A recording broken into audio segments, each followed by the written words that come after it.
Hello, and welcome to 655's Virtual Remembrance Day Ceremony. Today we will ponder upon the sacrifices those in uniform have done to fight for our rights and freedoms. Now we will be playing the national anthem.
Thank you. Due to the pandemic, we could not commemorate this solemn day together and hold our usual parade. However, it is still extremely important to continue the tradition of honoring those who have served on the armed forces, on the 11th month, on the 11th day, on the 11th hour. Now, some of our cadets will be reading out a poem that has symbolized the immense tragedy and sacrifice that occurred on the battlefields during World War I. Flanders Fields was written by John McCrae, a medical officer who dedicated this piece to a friend who died on the war front. In Flanders fields the poppies blow, between the crosses row on row that mark our place, and in the sky the larks, still bravely singing, fly. Scarce heard amid the guns below. We are the dead, short days ago. We lived, felt dawn, saw sunset glow, loved and were loved, and now we lie in Flanders fields. Take up our quarrel with the foe. To you from failing hands we throw. The torch be yours to hold it high. If ye break faith with us who die, we shall not sleep through poppies grow in Flanders fields. Thank you. Now we would like to share some stories from veterans who have served in the Canadian Armed Forces. A sailor said to me, "You know where we're headed?" He said, "We're headed to Dieppe." It was pitch black, and we walked through the ship in silence, in the dark, holding onto the bayonet scabbard of the man ahead to the landing craft. The Germans fired flares, but it lit up the channel, and you could see the escort vessels and all these little landing craft. These mortars were coming all up the beach, and the stones were multiplying the shrapnel. It's just showers of this stuff. The last one that landed, I tilted my helmet and turned my eyes away because I was worried about my eyes. And this sniper hit the brim of my helmet and knocked my helmet off. This signalman was signaling the destroyer. Fire a couple of shells in, hit the wall, knock a hole in the wall, do anything. Fire shells in. Never mind the men. If you kill us guys, that's fine. Nothing.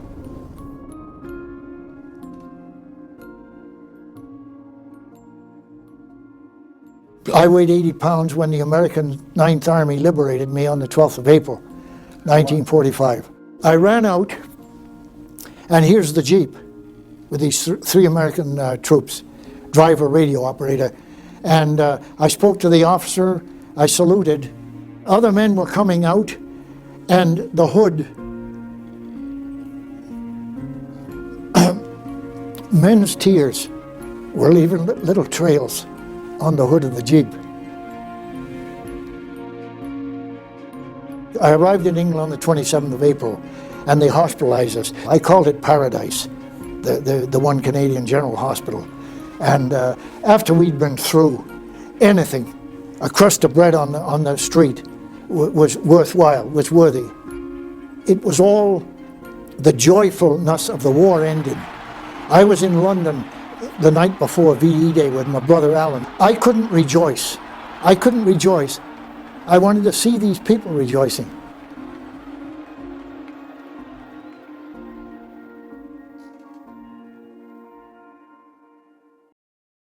Well, we went to the coast in Britain, and you'd fire on targets in the ocean, being towed by a boat, you know. And we got to do stuff like that, and we done a lot of training on the Isle of Wight before Dieppe.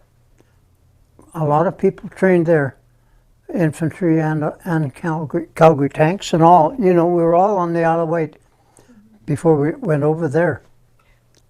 And with the long hours and days of training, the anticipation of the Dieppe raid, were you given any awareness at all that it was going to happen? I guess I was too young to worry. But yeah, probably a lot of people did worry themselves sick over that. But Dieppe was planned in July that same year, and we went into the ocean, and the weather was very bad, and they cancelled it, and everybody went on leave with their girlfriends and all, and imagine how many people told them, and they shot us right back to Dieppe on the next round, see. I guess I was kind of always just took it with a humorous side. I didn't get serious, although I should have, because it was a bad place to land, you know what I'm saying. But yeah, I didn't get too serious about it. But I remember who I was talking to and all that on the boat on the way in, you know, a guy from Edmonton, George Volk, and I said to him, I think when we get there, they're going to be using live ammunition. And we joked around like that before we landed, you know. See, we were pretty young then, because I joined when I was 18, you know, right after my birthday. And I was 19 when I landed in Dieppe, you know. So we were just young people, you know.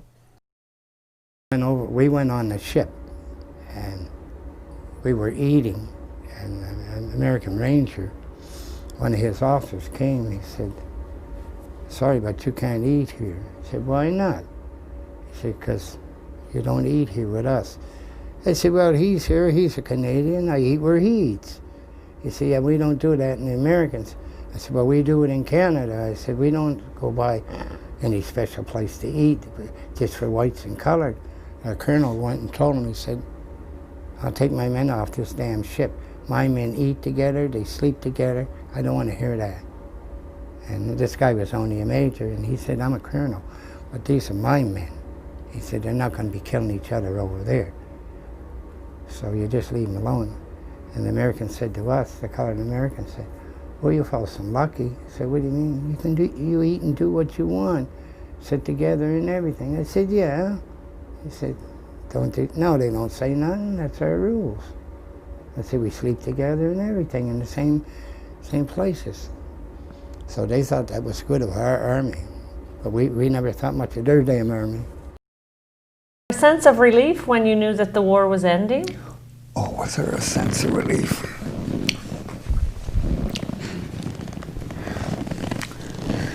I want you to get this.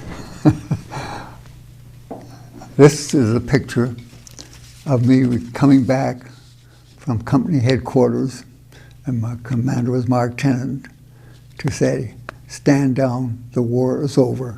And this is a picture of me returning to my platoon to say, "Hey, the war is over."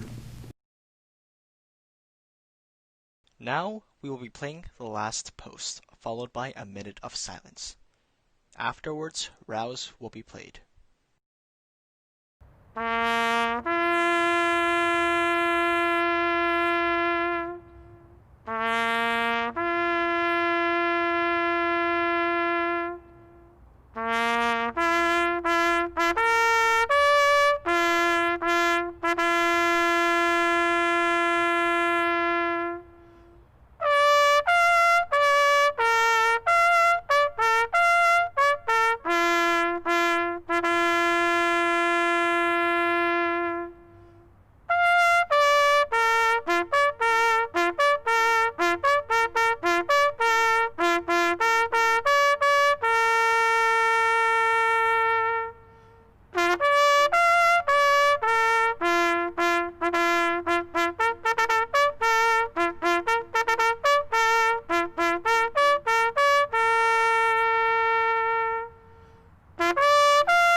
Thank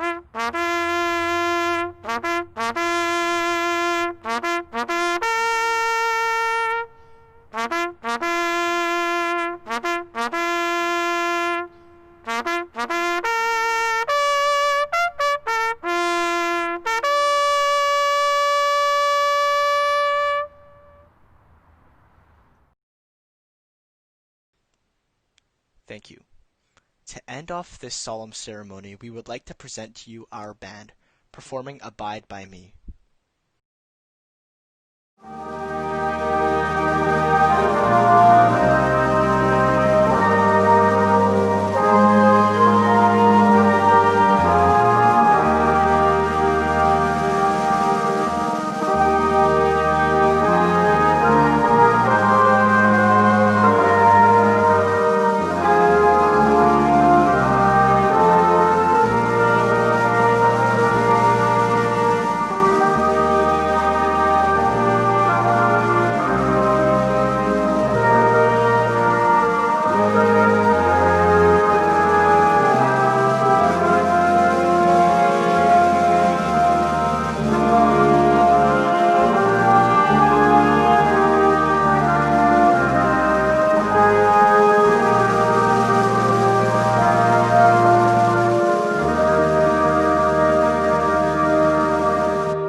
Thank you for joining us today in this commemoration for those who have served and given up their lives for all Canadians.